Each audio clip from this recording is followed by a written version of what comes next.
Le soir tombait sur Princeton, et la bibliothèque universitaire s'enfonçait peu à peu dans le silence. Les pas du jeune journaliste résonnaient entre les rayonnages hésitants. Presque intrusif, il n'était pas venu chercher un livre, mais une trace. Une rumeur entendue au détour d'une conversation avec un archiviste âgé. On parlait d'un dossier oublié, rangé par erreur parmi les papiers de Kurt Gödel, l'ami et confide d'Einstein, depuis longtemps. Ce nom hantait les corridors de l'histoire comme celui d'un homme à l'esprit dévoré par des vérités trop lourdes à porter. Dans une salle poussiéreuse, il ouvrit un vieux carton de documents. Jauni, son odeur de papier ancien emplissant l'air. La plupart des feuilles étaient des notes mathématiques, des correspondances techniques, rien qui puisse retenir l'attention d'un profane. Pourtant, au fond, dissimulé sous une pile de calculs illisibles, un cahier mince se présentait. Scellé par une ficelle effilochée, la couverture portait simplement une note « Avril à 954 le cœur ». Du journaliste se mit à battre plus vite. Il rompit le lien fragile et déplia les premières pages. L'écriture était serrée, précipitée, comme si chaque mot avait été jeté sur le papier dans la crainte d'être interrompu. En haut, une mention manuscrite, confession à ne pas publier. L'encre avait pâli mais la force des phrases demeurait intacte à mesure qu'il parcourait les lignes. Il comprit qu'il ne s'agissait pas de notes scientifiques ordinaires, c'était un récit, un témoignage, une conversation retranscrite avec une précision troublante. Le journaliste sentit une sueur froide lui parcourir l'échine. Il avait entre les mains un document qui, s'il était authentique, pouvait bouleverser non seulement l'image que l'on se faisait d'Einstein, mais aussi l'histoire même de la science. Chaque phrase portait en elle un poids presque insupportable, comme si celui qui écrivait savait qu'il s'adressait à l'avenir, à ceux qui viendraient bien après lui. Il leva les yeux. Autour de lui, les murs sombres semblaient se rapprocher, comme pour protéger le secret qui venait d'être révélé. Il pensa un instant refermer le cahier, oublier ce qu'il venait de voir, mais une force plus grande que lui l'obligeait à continuer. Les mots appelaient, brûlants, interdits, empreints d'une urgence qu'aucun calcul, aucune équation n'aurait pu contenir. Dans ces lignes, Einstein parlait d'une rencontre, d'un entretien qu'il avait accordé à un journaliste inconnu. Quelques mois avant sa mort, ses réponses n'étaient pas celles d'un savant préoccupé par ses théories, mais celles d'un homme qui avait traversé la frontière invisible entre la science et le mystère. Ce manuscrit, pensa le journaliste, n'avait jamais dû voir le jour, et pourtant, il était là, entre ses mains tremblantes, comme un testament oublié. Échappé à l'oubli par un caprice du destin, le silence de la salle devint oppressant. Dehors, la nuit recouvrait Princeton et quelque part, à travers les pages jaunies, la voix d'Einstein semblait renaître, prête à confier ce qu'il avait toujours tu. Les dernières années d'Einstein s'étaient déroulées dans une atmosphère de crépuscule, entre la renommée qui l'écrasait et une solitude presque choisie. À Princeton, sa silhouette voûtée arpentait chaque jour les mêmes rues, un manteau usé jeté sur les épaules, les cheveux toujours indociles, comme si le temps lui-même s'était incliné devant son indifférence aux convenances. Au milieu du monde, il restait l'icône absolue, le savant qui avait plié l'univers sous la force de ses équations. Mais derrière cette image publique, il portait en lui un secret plus lourd encore que la relativité, une vérité intime qu'il n'osa jamais partager ouvertement. Ses amis le décrivaient fatigué, mais jamais éteint. Le corps cédait, rongé par une maladie qu'il refusait de soigner autrement qu'avec patience. Mais l'esprit continuait à s'élancer dans des régions que peu d'hommes avaient osé explorer. Les visiteurs de son bureau se souvenaient de piles de papier, griffonnées de manuscrits inachevés, et surtout de longues pauses où il fixait la fenêtre, comme s'il cherchait dans le ciel de New Jersey un fragment des infinis qui lui échappait encore. Il avait toujours eu ce sourire discret, presque ironique. Lorsqu'on lui parlait de Dieu, aux journalistes officiels, il répondait par des formules prudentes, des phrases taillées pour ne choquer ni les religieux ni les matérialistes. Mais dans l'intimité, avec quelques proches, ses paroles prenaient une autre dimension. La science, disait-il parfois, n'explique que ce que nos instruments permettent de saisir, mais que savons-nous du reste? Personne n'osait vraiment insister. La gloire de son nom et le poids de ses découvertes suffisaient à maintenir ce voile pudique sur ses pensées les plus audacieuses. Le soir, lorsqu'il se retirait dans sa maison modeste, il retrouvait ce silence qui lui était devenu indispensable. Les heures s'étiraient, entre lectures philosophiques et promenades solitaires au bord de l'étang voisin. Là, son esprit glissait au-delà des équations, vers des questions que ni Princeton ni aucune académie n'aurait tolérées. Qu'est-ce que la conscience? Pourquoi existe-t-elle? Et surtout, que devient-elle lorsque le corps s'éteint? Ces interrogations revenaient comme des vagues insaisissables, mais de plus en plus pressantes à mesure que ses forces déclinaient. À ceux qui le voyaient alors, Einstein apparaissait comme un homme qui portait deux visages. Le premier, public, appartenait au savant célébré, sollicité, érigé en figure tutélaire de la raison. Le second, plus secret, appartenait à l'être humain conscient de sa fin prochaine, qui pressentait que la véritable découverte n'était pas dans les lois de l'espace ou du temps, mais dans ce qui échappait à toute formule. Ainsi se déroulait son exil intérieur dans une Amérique fascinée par ses moindres paroles mais incapable de soupçonner que derrière chaque silence du vieil homme se cachait une certitude plus profonde, une vérité qu'il n'avait jamais osé offrir au monde. La nuit était tombée sur Princeton, enveloppant la petite maison d'un manteau de silence. Dans le bureau aux murs tapissés de livres, un feu discret crépitait dans la cheminée. Projetant sur les rayonnages des ombres tremblantes, l'air sentait le papier ancien et le bois brûlé. Assis dans son fauteuil, un plaid posé sur ses genoux, Albert Einstein attendait. Sa silhouette amaigrie semblait pourtant immense, tant le regard qui brillait derrière ses lunettes contenait une intensité que le temps en avait pas altérée. La porte s'ouvrit timidement, un homme entra, maladroit, tenant contre lui un carnet noir. Il n'avait pas donné son nom, seulement un pseudonyme, comme pour se protéger lui aussi de ce qu'il venait chercher. On dit qu'il avait dû supplier, écrire des dizaines de lettres avant d'obtenir cette entrevue. Peut-être Einstein avait-il accepté par lassitude, ou bien parce qu'il sentait que son heure approchait et qu'il ne pouvait emporter avec lui le fardeau de ses pensées. Le journaliste s'assit en face du savant. Quelques instants passèrent dans un silence presque irréel, seulement rythmé par le crépitement des bûches. Puis, d'une voix mal assurée, il posa la question que personne n'avait jamais osé formuler si directement à un professeur. « Croyez-vous à une vie après la mort ?» Un léger sourire étira les lèvres d'Einstein. Il ne répondit pas tout de suite. Ses doigts jouèrent avec le bord de son plaid. Ses yeux se perdirent un instant dans les flammes. Enfin, il leva la tête et dit d'une voix douce mais ferme, « Croire est un mot mal choisi, à mon âge. Je ne crois plus. Je sais. » Le journaliste sentit son souffle se couper. La réponse résonnait dans la pièce comme une déflagration muette. Il osa demander, presque incrédule, « Mais la science, votre science, a toujours nié l'existence de l'âme ?» Einstein se pencha légèrement et dans un murmure, il lâcha, « Pas la mienne. Ce que elle en appelle la science officielle ne voit que ce qui se mesure par des instruments. Mais il existe des structures qui échappent aux formules, et moi, je les ai vues. » Le feu craqua dans la cheminée comme pour souligner ces mots.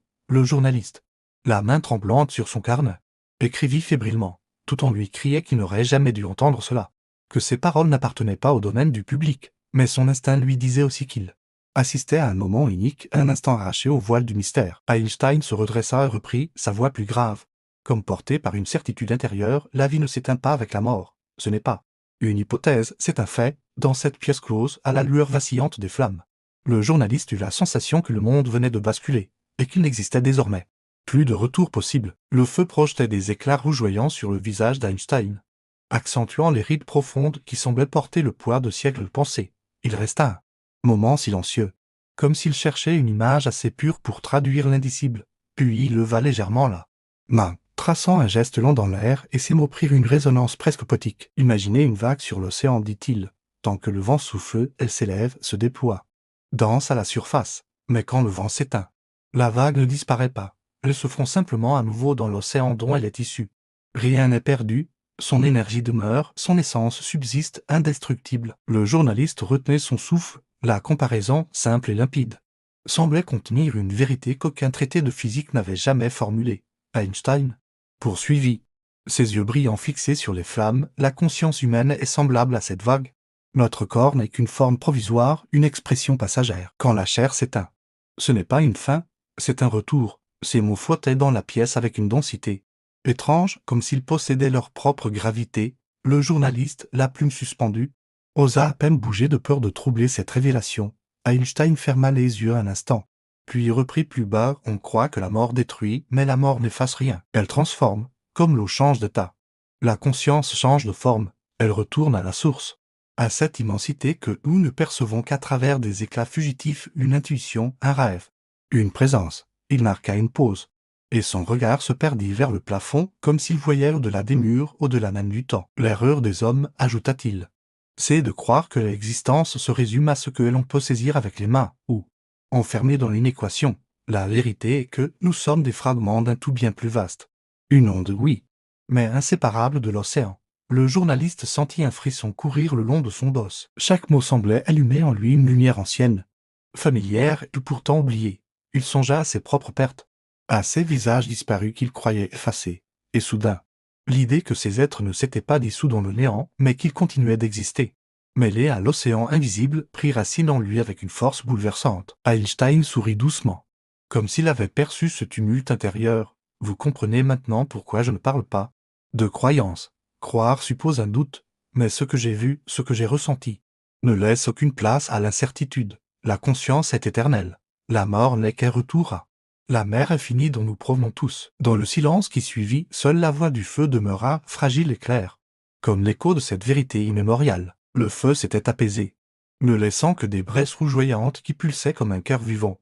Einstein, penché légèrement en avant, semblait parler plus pour lui-même que pour son interlocuteur. Sa voix avait pris cette gravité particulière qu'on retrouve chez ceux qui savent qu'ils touchent à une vérité trop vaste pour être contenue dans des mots. Depuis des siècles, commença-t-il lentement, la science a voulu réduire le monde à de la matière et de l'énergie. Nous avons cru que la conscience n'était qu'un produit secondaire du cerveau, une sorte d'illusion chimique. Mais c'est une erreur. La conscience n'est pas née de la matière. C'est la matière qui émerge dans la conscience. Le journaliste sentit ses doigts se crisper sur son carnet. Ces mots défiaient tout ce qu'il avait appris. Mais la certitude avec laquelle ils étaient prononcés leur donnait un point impossible à ignorer. Einstein poursuivit, ses yeux fixés sur un point invisible au-delà des flammes, sans observateur. Il n'y a pas de monde. Ce que nous appelons réalité n'existe que parce qu'il y a une conscience pour l'accueillir. Vous comprenez? L'univers n'est pas une machine froide. C'est une scène qui prend forme au regard de celui qui l'observe. Il marqua une pause comme pour jauger la réaction de son visiteur. Le SILNC, chargé, semblait confirmer l'impossibilité de détourner le regard. Alors il reprit, les mystiques l'avaient dit avant nous. Ils affirmaient que le monde visible est une illusion, un voile. Ils le savaient avec leur cœur. Moi, je l'ai entrevu avec mes équations. Les expériences sur la lumière, sur les quantas, montrent que la matière n'a pas de réalité tant qu'elle n'est pas observée. L'observateur crée ce qu'il observe. Le journaliste se sentit saisi d'un vertige. Il regarda autour de lui, vers les étagères, la table, la lueur dansante du feu. Et une pensée étrange l'envahit, peut-être que rien de tout cela n'existait en dehors du regard qu'il portait, en dehors de la conscience qui les liait en cet instant.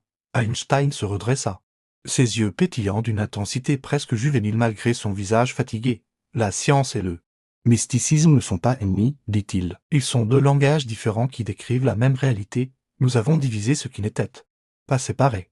Mais tout pointe vers une vérité unique, la conscience est la racine de l'univers. Elle n'est pas le dernier chapitre de l'histoire, mais la première page. Il se tut. Et dans ce silence, le journaliste sentit que chaque mot continuait de résonner comme une onde invisible. Ce n'était plus un savant qui lui parlait, mais un témoin d'une vérité que l'humanité n'était peut-être pas encore prête à recevoir. Le bois dans la cheminée s'effondrait doucement, libérant une pluie d'étincelles. Einstein resta un long moment silencieux, les mains croisées, le regard perdu dans la danse des flammes. Quand il reprit la parole, sa voix n'était plus celle d'un savant cherchant à expliquer, mais celle d'un homme qui décrivait un paysage qu'il avait déjà contemplé de ses propres yeux. La mort n'est pas une fin, dit-il. Elle ouvre seulement une porte. Mais derrière cette porte, tout n'est pas semblable pour chacun. Il existe des niveaux, des couches d'existence, ceux qui n'ont vécu que pour eux-mêmes, enchaînés au plaisir, au pouvoir, aux désirs éphémères, restent prisonniers des basses sphères. Leur conscience erre dans une sorte de reflet, condamnés à revivre les passions et les peurs qu'ils n'ont pas su dépasser. Le journaliste frissonna. L'idée résonnait comme une condamnation. Mais elle ne sonnait pas comme une menace. C'était une loi naturelle, inévitable, comme la gravité. Einstein reprit, ses yeux brillants d'une douceur inattendue, mais ceux qui, durant leur vie, ont cherché la vérité, qui ont fui, qui ont ressenti la douleur des autres comme la leur. Cela s'élève. Là, ils sentent qu'ils font partie d'un tout infini. Et pourtant, ils ne perdent pas leur identité. Ils se découvrent goutte et océan à la fois. Le journaliste osait à peine écrire, de peur que le grincement de sa plume ne profane ses paroles. Einstein ferma un instant les yeux, comme pour puiser plus loin encore. Mais ce n'est pas tout. La conscience ne s'arrête pas à cette découverte. Beaucoup choisissent de revenir. Nous appelons cela réincarnation. L'âme, si elle le désire, renaît dans un autre corps, dans une autre histoire, afin de continuer son voyage, d'apprendre ce qu'elle n'a pas compris, d'aimer encore plus profondément. Le journaliste releva la tête, incrédule. « Vous voulez dire que nous revenons volontairement ?» demanda-t-il. Einstein hocha lentement la tête. « Oui, mais il y a un moment où la conscience peut choisir autrement. Lorsqu'elle a appris, lorsqu'elle est prête, elle peut quitter le cycle et retourner à la lumière pure. Les anciens parlaient de libération, de nirvana. Ce ne sont pas des mythes, ce sont des noms différents pour une seule et même vérité, le retour au foyer originel. Le feu crépitait doucement, ponctuant ces mots comme une respiration. Dans ce bureau, le temps semblait suspendu. Le journaliste sentit une étrange paix l'envahir. Pour la première fois, il entrevoyait que la mort, loin d'être une disparition, était peut-être le commencement d'un voyage plus vaste, où chaque âme avançait selon la trace qu'elle avait laissée dans le monde. La nuit s'épaississait. Et pourtant le journaliste ne ressentait aucune fatigue. Chaque mot prononcé par Einstein semblait ouvrir une brèche dans la trame du monde. Comme si l'air lui-même s'était chargé d'une gravité nouvelle, le savant se pencha vers lui. Ses mains jointes et ses yeux, derrière leurs verres ronds, brillaient d'une intensité calme. Les preuves, dit-il doucement, ne sont pas à chercher dans des laboratoires remplis d'instruments. Elles sont autour de nous. Visibles à qui veut bien regarder, seulement l'humanité, prisonnière de son obsession pour le mesurable, se détourne de ce qui ne peut être enfermé dans une équation. Il se leva avec effort, fit quelques pas jusqu'à la fenêtre et contempla l'obscurité. Sa voix, lorsqu'il reprit, vibrait comme si elle portait une mémoire ancienne. Pensez aux enfants qui se souviennent d'une autre vie, qui décrivent avec précision des lieux où ils n'ont jamais mis les pieds. Pensez à ces hommes et ces femmes que la mort a frôlés, qui sont revenus avec des récits impossibles, des visions de ce qui se trouve de l'autre côté. Leurs paroles ne sont pas des illusions, mais des éclats de vérité. Le journaliste baissa la tête. Troublé par ses propres souvenirs, il se rappela avoir lu un témoignage d'un enfant décrivant à maison d'un inconnu mort depuis longtemps, jusqu'au moindre détail. À l'époque, il avait souri. Sceptique, à présent, il sentait ce sourire se fissurer. Einstein revint s'asseoir et ajouta, d'une voix plus basse, il y a aussi ces instants où nous croyons entendre un appel intérieur. Une intuition qui nous guide sans explication. Ces pressentiments. Ces coïncidences qui dépassent la logique. Ces rencontres improbables qui changent le cours d'une vie, ce que nous appelons hasard étant réalité la langue de l'autre monde. Un silence pesa entre eux. Rempli seulement par le craquement des bûches, le journaliste n'osait plus écrire, fasciné, captif des mots. Mais comprenez, reprit Einstein, que ces signes demeurent voilés parce que nous ne sommes pas prêts. Si l'humanité recevait demain une preuve absolue que la conscience survit à la mort, cela ne la rendrait pas meilleure. La vérité doit être approchée comme une flamme fragile, trop proche, elle brûle, trop loin. Elle se perd. Voilà pourquoi elle se manifeste par touches subtiles. Comme des traces laissées dans le sable, le journaliste sentit un frisson le parcourir. Jamais il n'avait entendu une vérité si simple et si vertigineuse. Einstein conclut d'une voix qui ressemblait à une prière, nous avons déjà toutes les preuves. Mais elles se cachent dans le tissu de l'expérience humaine. Là-haut seule une conscience attentive peut les percevoir. Le matérialisme de notre époque est un voile. Un jour viendra où l'homme osera le soulever. Et alors il découvrira que l'éternité l'entourait depuis toujours. La nuit s'épaississait. Et pourtant le journaliste ne ressentait aucune fatigue. Chaque mot prononcé par Einstein semblait ouvrir une brèche dans la trame du monde. Comme si l'air lui-même s'était chargé d'une gravité nouvelle, le savant se pencha vers lui. Ses mains jointes et ses yeux, derrière leurs verres ronds, brillaient d'une intensité calme. Les preuves, dit-il doucement, ne sont pas à chercher dans des laboratoires remplis d'instruments. Elles sont autour de nous. Visibles à qui veut bien regarder, seulement l'humanité, prisonnière de son obsession pour le mesurable, se détourne de ce qui ne peut être enfermé dans une équation. Il se leva avec effort, fit quelques pas jusqu'à la fenêtre et contempla l'obscurité. Sa voix, lorsqu'il reprit, vibrait comme si elle portait une mémoire ancienne. Pensez aux enfants qui se souviennent d'une autre vie, qui décrivent avec précision des lieux où ils n'ont jamais mis les pieds. Pensez à ces hommes et ces femmes que la mort a frôlés, qui sont revenus avec des récits impossibles, des visions de ce qui se trouve de l'autre côté. Leurs paroles ne sont pas des illusions, mais des éclats de vérité. Le journaliste baissa la tête. Troublé par ses propres souvenirs, il se rappela avoir lu un témoignage d'un enfant décrivant à maison d'un inconnu mort depuis longtemps, jusqu'au moindre détail. À l'époque, il avait souri. Sceptique, à présent, il sentait ce sourire se fissurer. Einstein revint s'asseoir et ajouta, d'une voix plus basse, il y a aussi ces instants où nous croyons entendre un appel intérieur. Une intuition qui nous guide sans explication. Ces pressentiments. Ces coïncidences qui dépassent la logique. Ces rencontres improbables qui changent le cours d'une vie, ce que nous appelons hasard étant réalité la langue de l'autre monde. Un silence pesa entre eux.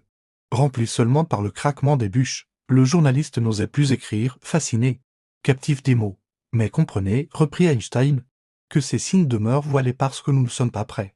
Si l'humanité recevait demain une preuve absolue que la conscience survit à la mort, cela ne la rendrait pas meilleure. La vérité doit être approchée comme une flamme fragile, trop proche, elle brûle, trop loin. Elle se perd. Voilà pourquoi elle se manifeste par touches subtiles. Comme des traces laissées dans le sable, le journaliste sentit un frisson le parcourir. Jamais il n'avait entendu une vérité si simple et si vertigineuse. Einstein conclut d'une voix qui ressemblait à une prière, nous avons déjà toutes les preuves. Mais elles se cachent dans le tissu de l'expérience humaine. Là-haut seule une conscience attentive peut les percevoir. Le matérialisme de notre époque est un voile. Un jour viendra où l'homme osera le soulever. Et alors il découvrira que l'éternité l'entourait depuis toujours. Le silence pesait dans la pièce.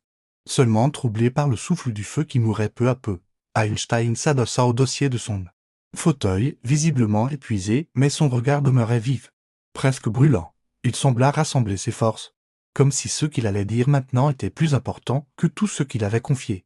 Jusque-là, toute ma vie, j'ai gardé le silence, murmura-t-il. Je savais que si je parlais trop tôt, on me traiterait de fou, de mystique égaré. Tout ce que j'avais construit, chaque équation, chaque découverte, aurait été réduit à néant par une seule étiquette. Je me suis tu pour protéger mon œuvre et pour éviter que mes paroles soient utilisées contre la science. Mais maintenant, à l'approche de la fin, je n'ai plus rien à perdre. Le journaliste, le crayon suspendu au-dessus du papier, sentait que ce moment ressemblait à un aveu ultime, à une confidence faite non pas à un homme, mais à l'humanité tout entière. Einstein reprit d'une voix plus ferme, presque solennelle: nous croyons que nos actes disparaissent avec nous, que nos pensées s'effacent comme la fumée. C'est faux. Chaque pensée, chaque mot, chaque geste laisse une empreinte. Rien ne se perd, le bien comme le mal se tissent dans la trame invisible de l'univers. Voilà pourquoi l'homme doit vivre comme s'il était éternel. Parce qu'il l'est. Ses mains tremblaient légèrement, mais il poursuivit, habité d'une intensité qui faisait oublier son corps fatigué. La véritable responsabilité humaine ne réside pas dans les lois écrites par les hommes, mais dans cette vérité, nous sommes responsables de tout ce que nous faisons, de tout ce que nous pensons, car rien ne s'efface. Les crimes, les mensonges, les trahisons pèsent, mais la bonté, la tendresse, l'amour pèse aussi. Tout demeure. Il se tourna vers le journaliste, le fixa avec une gravité qui ne souffrait aucun doute. C'est cela que je veux laisser comme testament, que l'homme comprenne que sa vie n'est pas limitée par la chair, que ses pensées façonnent le monde bien plus que ses machines. Nous construisons des armes, nous inventons des outils, mais nous oublions que la conscience est la véritable force créatrice. Le journaliste sentit ses yeux s'embuer, incapable de soutenir plus longtemps ce regard chargé de vérité. Einstein se leva avec difficulté, s'approcha de la fenêtre où l'aube commençait à dissiper la nuit, et dit presque pour lui-même: l'humanité se tient au bord d'un gouffre, elle court vers le progrès matériel, mais son esprit demeure enfant. Si elle n'apprend pas à se connaître, à assumer la responsabilité de son immortalité, alors la science, au lieu de sauver, détruira. Il se retourna enfin. C'est très éclairé par la pâle lueur du matin. Mon œuvre appartient au passé. Mon message appartient à l'avenir. Souvenez-vous-en, rien ne disparaît. La nuit s'était consumée dans le silence du bureau, et les premières lueurs du jour glissaient déjà derrière les rideaux. Le feu, réduit à quelques braises, jetait encore une chaleur fragile. Comme une respiration au rythme ralenti, Einstein se tenait debout devant la fenêtre entr'ouverte, son visage baigné d'une clarté timide. Ses traits fatigués semblaient adoucis par cette lumière nouvelle, comme si la nuit avait emporté une part du fardeau qu'il portait. Le journaliste, toujours assis, n'osait bouger. Ses notes, noircies jusqu'à la dernière page, tremblaient entre ses doigts. Il avait la sensation d'avoir été le témoin d'un événement qui dépassait sa propre existence, comme si le vieil homme avait ouvert devant lui une porte interdite, révélant ce que l'humanité refusait obstinément de regarder. Einstein se retourna, ses yeux clairs fixant le jeune homme avec une intensité douce mais implacable. Sa voix, bien que faible, vibrait d'une certitude inébranlable. La mort n'est pas une fin, dit-il, elle est une porte qui s'ouvre vers une autre forme d'existence. Nous la craignons parce que nous ne comprenons pas que l'essentiel ne disparaît jamais. Le journaliste sentit un frisson l'envahir. Il pensa à ses propres deuils, au visage perdu qu'il croyait effacé. Et dans ce moment suspendu, il comprit qu'il n'était pas absent, seulement dissous dans cet océan dont parlait le savant. Einstein approcha du bureau, posa une main tremblante sur le carnet du journaliste et ajouta dans un souffle: est l'amour est la seule réalité qui ne disparaît pas. Tout le reste s'efface, se transforme, mais l'amour demeure. Il nous relie au-delà des corps, au-delà du temps. Ces mots résonnèrent dans la pièce comme un sceau posé sur tout ce qui venait d'être dit. Le journaliste avait la gorge serrée. Incapable de répondre, il se contenta d'acquiescer, conscient que cette phrase, si simple, contenait l'essence de tout un testament. Un chant d'oiseaux monta soudain de l'extérieur, perçant le silence de la nuit finissante. Le jour s'ouvrait lentement, effaçant l'obscurité. Einstein, immobile, observait l'horizon. Ses épaules voûtées semblaient se redresser un instant, comme si cette aube lui rendait un souffle de jeunesse, puis il se détourna, fatigué mais apaisé, et s'assit à nouveau dans son fauteuil. Le journaliste referma son carnet, le cœur battant. Il savait qu'il emporterait ce secret, qu'il en serait le gardien silencieux jusqu'au moment où l'humanité, peut-être, serait prête à l'entendre. Dans le bureau, la lumière du matin baignait désormais chaque objet. chaque livre, chaque ride du visage du savant. Et dans cette clarté fragile, ces dernières paroles résonnaient encore. Comme une vérité éternelle, la mort n'est qu'une porte, et au-delà. Seule demeure l'immensité de l'amour. Albert Einstein demeure l'une des figures les plus marquantes du XXe siècle. Non seulement pour ses découvertes scientifiques, mais aussi pour la profondeur humaine de sa pensée. Lorsqu'on prononce son nom, on pense immédiatement à la théorie de la relativité, à ses cheveux en bataille et à son regard malicieux. Mais derrière l'image du savant excentrique se cache un esprit habité par une curiosité insatiable et un cœur profondément sensible au mystère de la vie. Il n'était pas seulement un physicien, il était aussi un philosophe, un humaniste et un rêveur qui cherchait à comprendre le monde autant avec l'esprit et avec elle. Âme, ces paroles, simples en apparence, portent une résonance universelle qui transcende les générations. Elles touchent parce qu'elles ne s'adressent pas uniquement aux chercheurs ou aux savants, mais à chacun d'entre nous. Quand Einstein dit que la vie c'est comme une bicyclette, il faut avancer pour ne pas perdre l'équilibre. Il ne parle pas de formules mathématiques, mais de notre condition humaine, de la nécessité d'aller de l'avant malgré les incertitudes. Sa manière de relier la science à la vie quotidienne lui a permis de traduire des vérités complexes en images accessibles, compréhensibles par tous. Et c'est ce qui les rend inoubliables. Einstein n'idéalisait pas la science comme une tour d'ivoire séparée du monde réel. Pour lui, la connaissance devait servir à enrichir l'humanité, à éveiller des consciences et à préserver la dignité de la vie. Sa conviction que l'imagination est plus importante que le savoir n'est pas une simple formule. Brillante, elle révèle une philosophie de vie tournée vers la créativité, l'ouverture et la liberté de penser.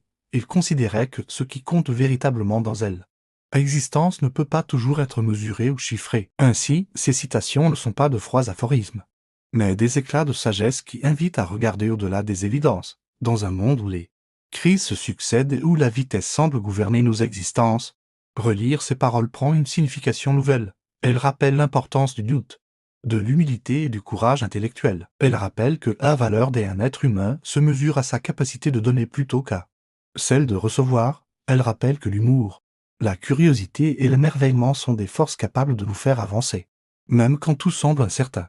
C'est sans doute pour cela que les citations d'Einstein continuent d'inspirer. Elles ne vieillissent pas, car elles touchent à ce qu'il y a de plus constant dans la nature humaine, la quête de sens, le désir de comprendre et le besoin d'espérer. Plus qu'un génie scientifique, Einstein fut un passeur d'idées, un éclaireur de chemin intérieur. Sa voix, à travers ses mots, nous murmure encore aujourd'hui qu'il est possible de rester curieux, de rester libre et de continuer à avancer dans le mystère et la beauté de la vie. La vie, disait Einstein, ressemble à une bicyclette. Pour garder l'équilibre, il faut avancer.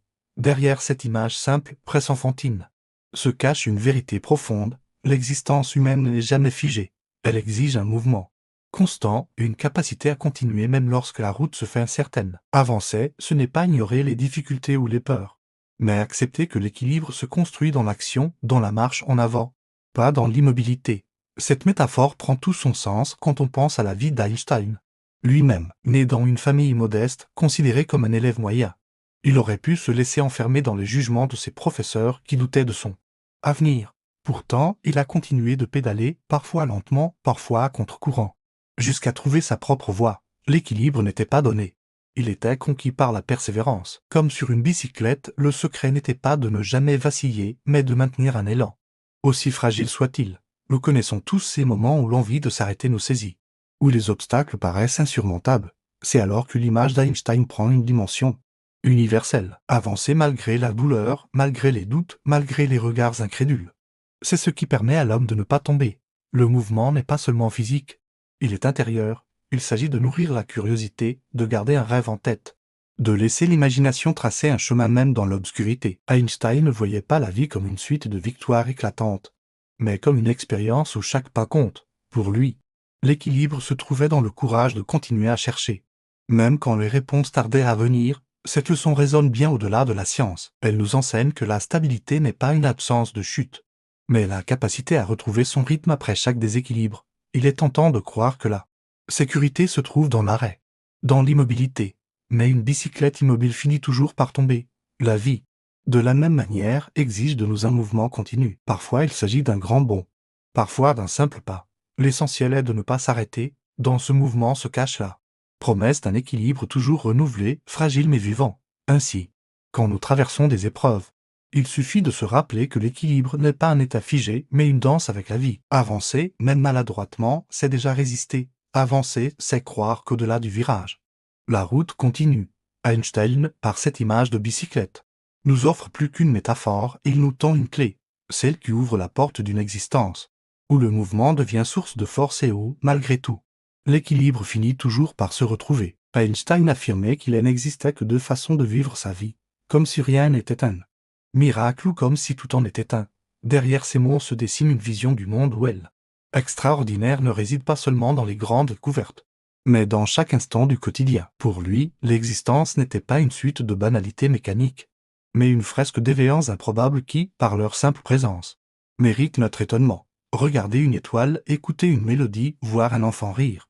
Tout cela devenait pour lui une preuve silencieuse que la vie cache des merveilles à chaque coin de rue. Cette attitude n'était pas une naïveté, mais une discipline de l'esprit. Elle demandait de s'extraire du voile d'habitude qui rend invisible ce qui, en réalité, est exceptionnel. Chaque battement de cœur, chaque respiration, chaque lever de soleil est une improbabilité statistique. Un événement dont nous oublions la valeur tant il se répète. Einstein nous invite à réapprendre à voir, à redécouvrir le monde avec des yeux neufs, comme ceux d'un enfant qui s'émerveille de tout parce qu'il ne connaît pas encore la lassitude, le miracle du quotidien. C'est et peut-être cette faculté de reconnaître que la vie ne nous doit rien et qu'elle nous donne pourtant tout. La gratitude naît de cette conscience au lieu d'attendre de la vie qu'elle soit parfaite. On s'émerveille qu'elle existe tout simplement, dans un monde souvent dominé par l'urgence et l'inquiétude, choisir de voir des miracles partout. C'est un acte de résistance intérieure. C'est affirmer que le sens ne dépend pas des événements grandioses, mais de notre regard sur eux. Einstein voyait dans la curiosité une force fondamentale, presque sacrée.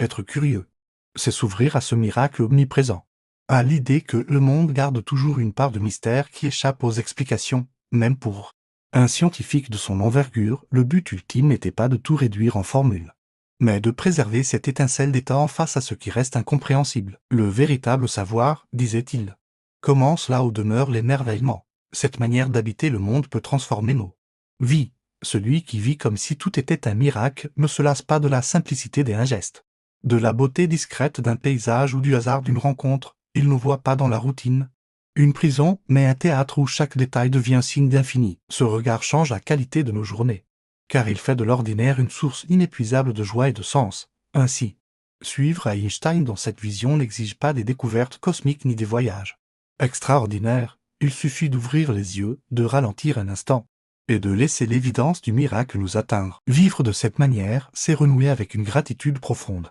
celle qui transforme chaque jour en un cadeau. C'est choisir de marcher sur cette terre en sachant que, malgré tout ce que nous croyons comprendre, le simple fait d'être là reste le plus grand des mystères. Pour Einstein, l'imagination n'était pas une échappée vers l'irrationnel, mais une force créatrice au cœur même de la connaissance. Il affirmait qu'elle était plus importante que le savoir, et cette idée, si souvent répétée, révèle une conception du monde qui dépasse le cadre scientifique. Le savoir, disait-il, se limite à ce que nous savons déjà, à ce qui a été accumulé, codifié, classé. L'imagination, au contraire, ouvre des portes vers l'inconnu. Elle franchit les murs que les faits établis érigent autour de nous. Sans elle, aucune découverte véritable n'est possible, car la science elle-même commence toujours par une question que personne n'osait encore poser. Einstein en fit la preuve dans sa propre vie. Ses grandes intuitions naissaient d'images mentales, très enfantines. Il aimait raconter comment, adolescent, il s'était demandé ce qu'il verrait s'il chevauchait un rayon de lumière. De cette simple rêverie est née l'une des révolutions les plus profondes de la physique moderne. Le savoir seul n'aurait jamais suffi. Il fallait une imagination capable de plier la réalité, de la recomposer autrement, pour que la vérité cachée finisse par se dévoiler. L'imagination, dans sa vision, n'était pas une fuite hors du réel, mais une manière de l'habiter plus intensément. Elle permettait de voir au-delà des apparences, d'anticiper des possibilités que les faits ne montraient pas encore. En ce sens, elle était un acte de liberté. Celui qui s'autorise à imaginer refuse les limites imposées par ceux qui est déjà établi. Il ouvre des chemins nouveaux, que ce soit dans la science, dans l'art ou dans la vie quotidienne. Einstein savait aussi que l'imagination est une arme contre la stérilité intellectuelle. Le savoir seul peut devenir un poids, une répétition mécanique de vérité figée. Mais lorsqu'il est traversé par l'imagination, il se transforme en matière vivante, en tremplin vers l'inédit. La combinaison des deux, l'imagination qui féconde le savoir, est ce qui fait jaillir les grandes avancées. Sans elle, la connaissance reste incomplète.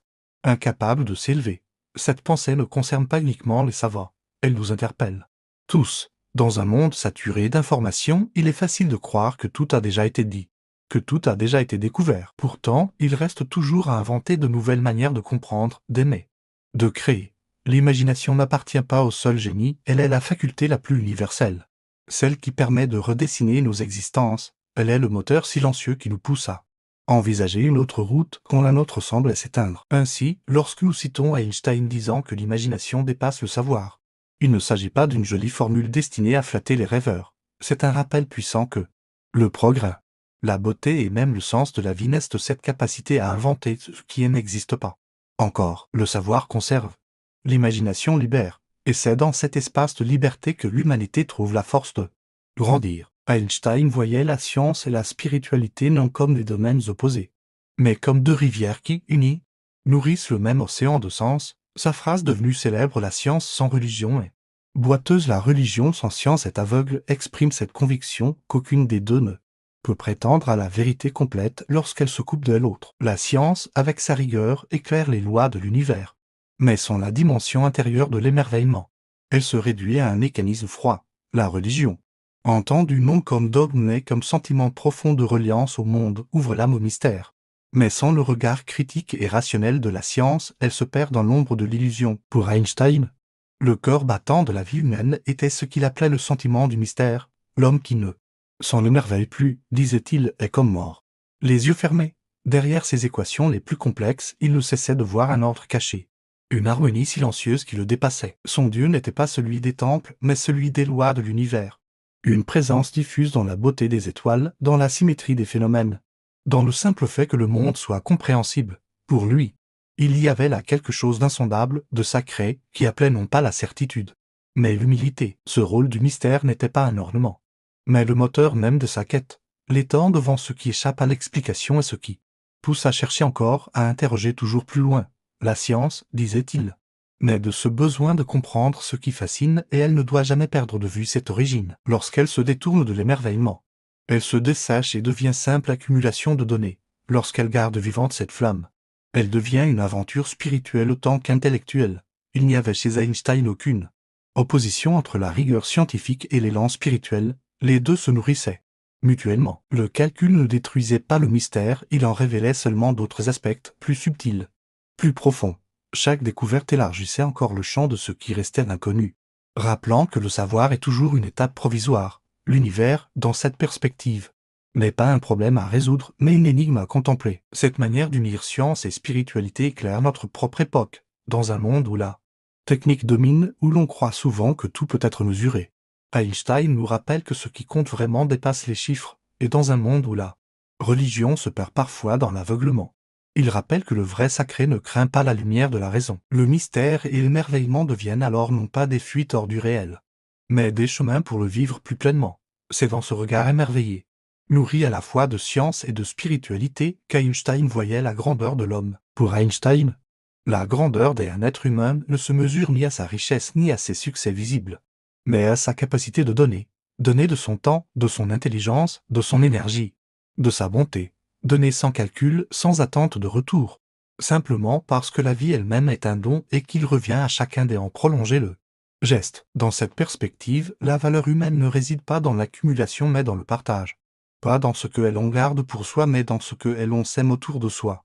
Einstein voyait dans elle l'égoïsme est l'un des obstacles les plus grands à l'épanouissement véritable. Il parlait du petit moi comme d'une prison qui enferme l'homme dans des limites artificielles, le réduisant à ses désirs immédiats et à sa propre survie. S'être libéré de ce petit moi, c'est comprendre que nous appartenons à quelque chose de plus vaste. L'univers n'est pas extérieur à nous, nous en sommes une part intime, dans cette conscience plus large.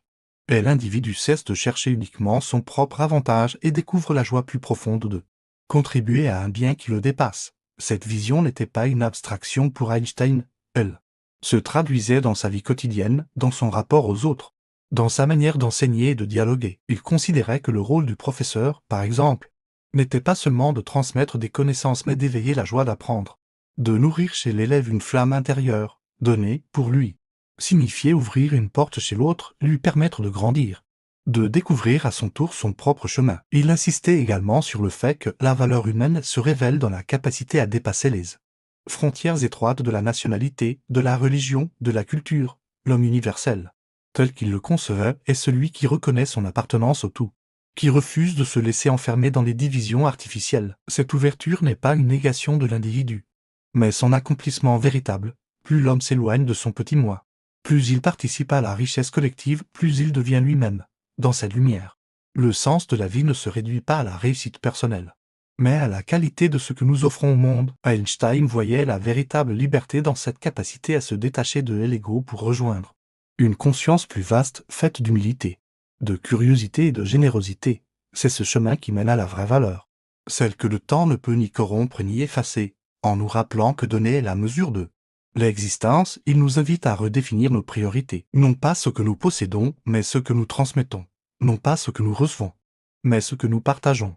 Là réside, selon lui, le sens le plus pur de l'humanité. Dépasser le petit moi pour devenir, ne serait-ce qu'un instant, une étincelle de l'univers tout entier. Einstein aimait expliquer la relativité à travers une image simple. Assis une minute sur une poêle brûlante, on croit qu'une heure s'est écoulée, alors qu'une heure auprès d'une personne aimée semble passer comme une minute. Derrière l'humour de cette comparaison se cache une vérité vertigineuse. Le temps n'est pas une donnée rigide et universelle, il est vécu, ressenti, coloré par notre expérience intérieure. La relativité, dans sa dimension scientifique, a bouleversé la compréhension du cosmos, mais dans sa dimension humaine, elle nous rappelle que la perception du monde dépend toujours du regard que nous portons sur lui. La théorie d'Einstein a révélé que l'espace et le temps ne sont pas des cadres immuables, mais des tissus qui se modifient en fonction de la vitesse et de la gravité. Le temps peut ralentir ou s'étirer. Il n'avance pas de la même façon pour tous. Ce qui semblait absolu s'est révélé relatif. Mais Einstein ne se limitait pas à l'aspect mathématique de cette révolution.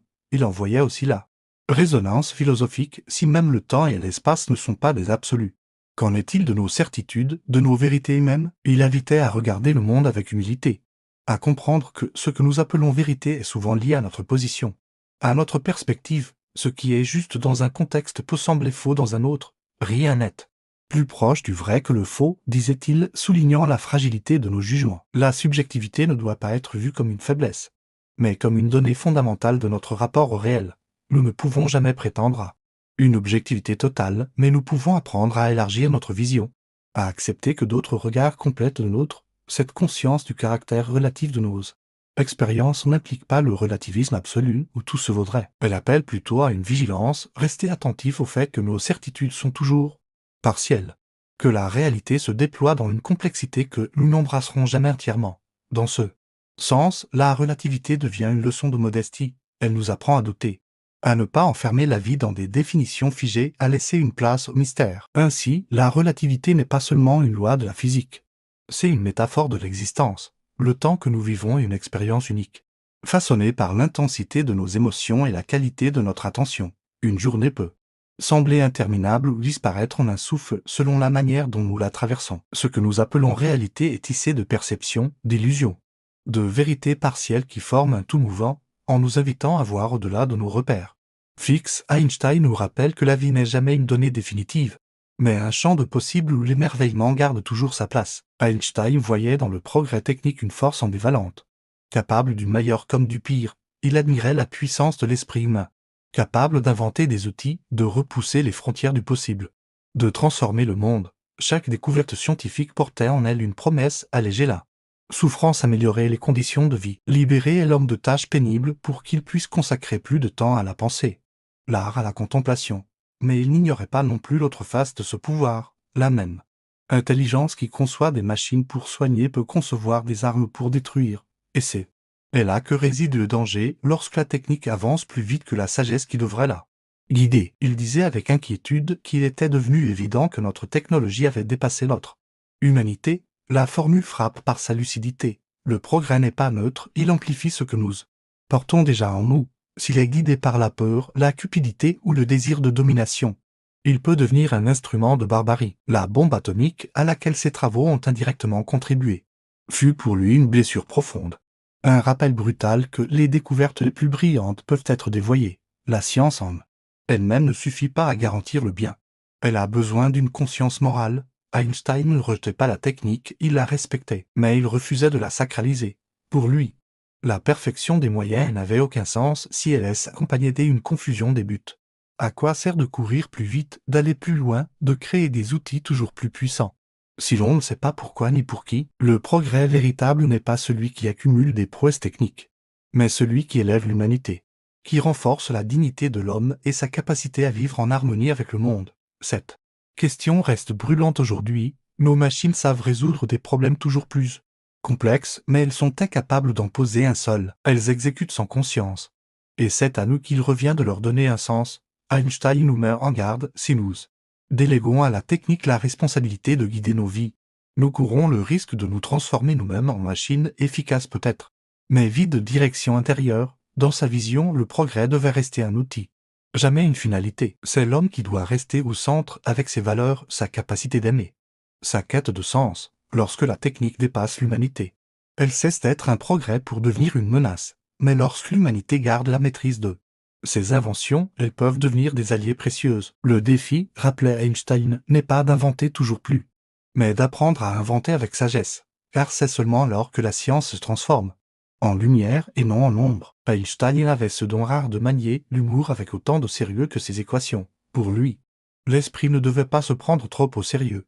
Même lorsqu'il affrontait les mystères les plus profonds de l'univers, l'humour était une manière de désamorcer le poids de l'existence, de rappeler que, face à l'immensité du cosmos, nos certitudes et nos prétentions ne sont qu'un souffle. Rire, c'était garder une distance salutaire, une lucidité qui empêchait l'orgueil de s'installer. Il ne riait pas pour fuir, mais pour survivre à la complexité, pour alléger la gravité des questions qui l'habitaient. Cette légèreté ne contredisait pas la profondeur de sa pensée, elle la complétait, en affirmant que la seule chose absolue dans ce monde est l'humour.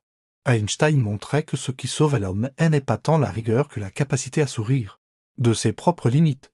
L'humour devient alors une forme de sagesse, il apprend à relativiser, à accepter l'imperfection, à trouver une forme de joie même au cœur des difficultés. Dans le rire, il y a une reconnaissance implicite que la vie échappe toujours à nos plans, et que cette imprévisibilité peut être accueillie avec grâce plutôt qu'avec des espoirs. De cette même sagesse découlait son goût pour la simplicité. Einstein affirmait qu'une idée n'était vraiment comprise que si l'on pouvait l'expliquer à un enfant de 6 ans. Ce n'était pas une provocation, mais une conviction profonde. La clarté est le signe d'une intelligence authentique. Là-haut, d'autres s'abritaient derrière un jargon. Ils cherchaient la formule qui rende limpide ce qui paraît obscur. Ils savaient que la complexité n'est pas toujours une marque de profondeur, mais souvent un refuge pour dissimuler l'incompréhension. Cette recherche de simplicité n'était pas une réduction naïve du réel. Elle était une quête de l'essentiel. Trouver les mots justes, dépouillés de l'accessoire, c'était comme trouver une équation élégante, capable de contenir dans sa concision la richesse du monde. Einstein n'aimait pas seulement les belles équations, il aimait les belles phrases, celles qui frappent par leur évidence et qui continuent à éclairer longtemps après avoir été prononcées. Humour et simplicité étaient pour lui deux manières de résister à la lourdeur de la vie.